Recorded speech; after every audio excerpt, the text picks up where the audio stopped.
In the vast and powerful Persian Empire, there lived a young Jewish woman named Hadassah. She was an orphan, her parents having passed away when she was just a child. She was raised by her older cousin, a kind and righteous man named Mordecai, who loved her as if she were his own daughter. Hadassah was known for her stunning beauty and her gentle and humble spirit.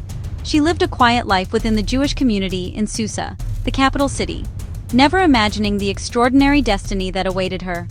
Her days were simple, filled with the duties of a young woman of her time, guided by Mordecai's loving wisdom and the traditions of her people.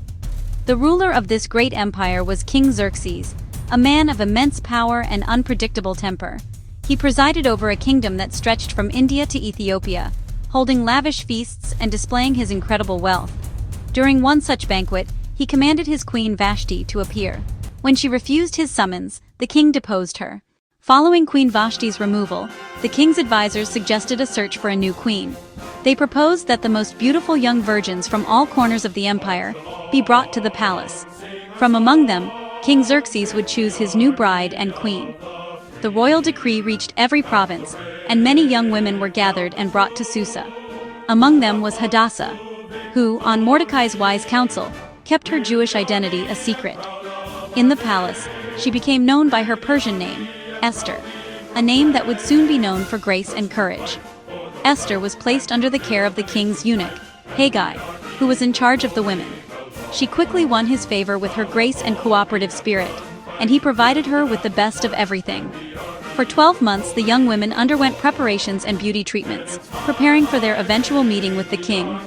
Through it all, Esther remained humble and obedient, remembering the guidance of her beloved cousin. While Esther adjusted to her new life as queen, her cousin Mordecai served as a minor official at the king's gate.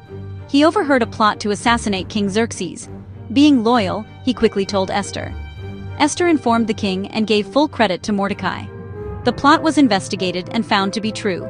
The conspirators were punished. This act of loyalty was recorded in the royal chronicles, though he received no immediate reward. However, a shadow was falling over the kingdom, a man named Haman. Haman was promoted above all the other nobles. The king commanded all to honor him, but Mordecai refused to bow, filling Haman with consuming rage. His fury grew into a plan to destroy Mordecai's entire people. He spoke deceitfully to the king about a people scattered with different customs who did not obey the king's laws. He offered a vast sum to fund the decree. Tragically, Xerxes gave his seal without asking whom he condemned. The terrible decree was sent to every province. Mordecai sent a message to Queen Esther informing her of the terrible decree and urging her to beg for mercy. Esther was terrified. She reminded him that approaching the king unbidden meant death unless he extended the golden scepter, a rare act of grace. She had not been called for 30 days. Mordecai's reply was firm and powerful. A call to courage that changed her heart.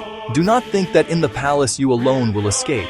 For if you remain silent at this time, relief and deliverance for the Jews will arise from another place, but you and your father's family will perish.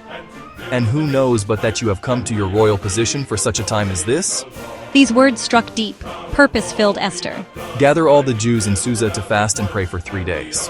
She and her attendants did the same. I will go to the king, and if I perish, I perish.